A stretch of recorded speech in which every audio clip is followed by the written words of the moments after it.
Şamil Mustafayev milli dəstənin rəhbərlərindən biri Fransa və Ukraynaya qarşı millinin oyunları haqqında öz fikrini deyir.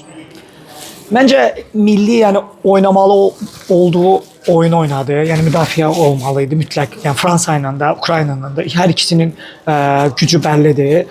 Ona görə məncə bu cəhətdən taktik olaraq düzgün düşünülmüşdü. Amma milli onu nə qədər doğru icra elədi, ona baxmaq lazımdır. İndi Fransa ilə 3-0 bitib, amma 33 zərbə olub milliyə, yəni qapıya.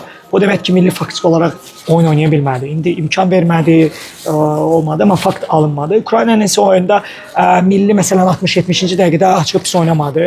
Müəyyən bir pasda falan biraz da mən fikirləşirəm ki, hakimin də təzyiqi oldu. Amma ümumi tam da oyuna baxa bilmirdim, çünki tribuna izləyirəm, azarkeşlərə daha çox baxıram.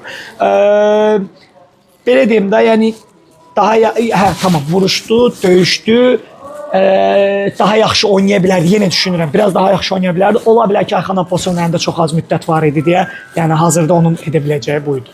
Belə deyək, bizim azarkeşlər Ukrayna azarkeşlərinə qarşı müəyyən qədər səs verə bildilərmi?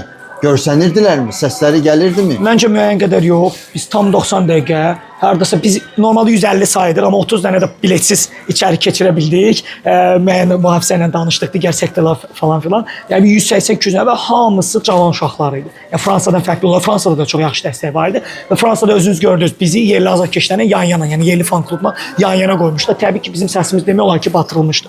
5 spiker, yəni səs gücləndirici, 4 dənə megafon və s. yəni bizim səsimiz demək olar ki, çox az çıxırdı. Amma Ukraynada həm stadion akustik şeyinə görə, həm də qarşı-qarşı olduğumuza görə 90 dəqiqə uşaqlar həqiqətən dayanmadan dəstək oldular və çox sağ olsunlar. Hər birinə yəni çox təşəkkürümü bildirirəm burada. Əla.